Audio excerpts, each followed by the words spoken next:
The Bernie Madoff Ponzi scheme, a case study in financial fraud. Who was Bernie Madoff? Bernard L. Madoff, who was a respected financier at the time, who was the founder of Bernard L. Madoff Investment Securities in the 1960s. Known as a pioneer of electronic trading, Madoff gained notoriety as chairman of NASDAQ. His firm began gaining success legally. Initially, he gained success through building wealth, and that's how his reputation grew. But starting in the early 90s, Bernie Madoff orchestrated the largest Ponzi scheme in history, which estimated losses totaled $65 billion. This case highlighted several and severe financial fraud and regulatory failures of the U.S. at the time. Now, who were some accomplices he had during the scheme? Frank Pascali, Madoff's chief financial officer and his right-hand man at the time, managed the fraudulent investment advisory business, created fake account statements and trade records to mislead clients and regulators. Many employees also involved in the scheme knowingly helped in creating fake records and maintaining the rules. Among many of them were computer programmers who designed systems to generate false financial documents. Bernie's wife, Ruth, while not directly involved, knew about the scheme and lived a luxurious lifestyle financed by the scheme. Now, what is a Ponzi scheme? A Ponzi scheme is a type of investment fraud which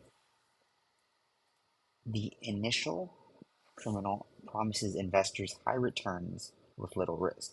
This comes from the fact that they take the money from the new investors and pay out the old investors, and they use fake financial statements to show that consistent gains are happening even though no real trading is taking place. Now, in this scheme, the victims were individual investors, charities, and many institutional clients. Some famous ones were Steven Spielberg, Fairfield Greenwich Group, and many charities of the time, and many universities and international banks. Now, how did Bernie Madoff fail? This started in 2008, when the financial crisis, the biggest one ever since the Great Depression, led to increased withdrawals. Now, this proved fatal to Madoff's plan, as with the amount of money being withdrew, he did not have enough new clients to cover the withdrawals. Madoff, without any other ideas to solve this issue, he ended up telling his two sons about his scheme and how there was no trading and that it was one big lie. His sons, who knew nothing about the plan, would end up reporting him to the authorities on December 11th, 2008. Now, the investigation found that Madoff and his team were guilty of money laundering, embezzlement, fraud, theft, and he was arrested in December 2008 with charged with stealing over $65 billion. He was sentenced to 150 years in prison in 2009. The firm and personal assets were liquidated to repay victims. Now, Frank DePascali would be cooperative with the investigators, but before he could be sentenced, he passed away. Madoff, on the other hand, would end up serving 12 of his 150 years before passing away from a kidney disease in 2021. Other accomplices at the time received sentences ranging from probation to decades in prison. Madoff's wife, Ruth, would surrender $80 million in assets, but retain about $2.5 million. Now, with the loss of $65 million during the years of the scheme, the public ended up losing trust in both the financial sector and the U.S.'s regulation of it.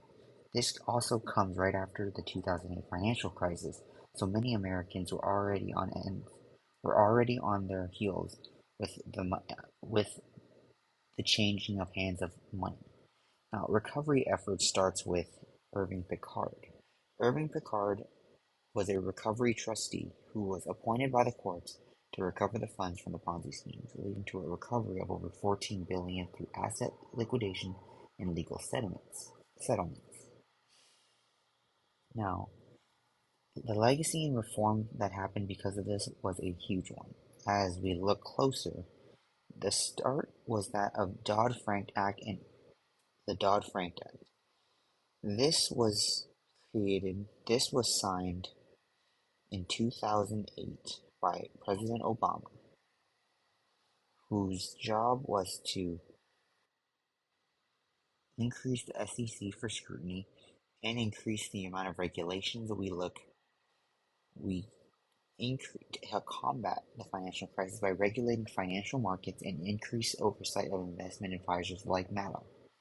This also created the Consumer Financial Protection Bureau, whose job is to create and enforce the rules for the financial institutions like banks, credit unions, and other financial companies.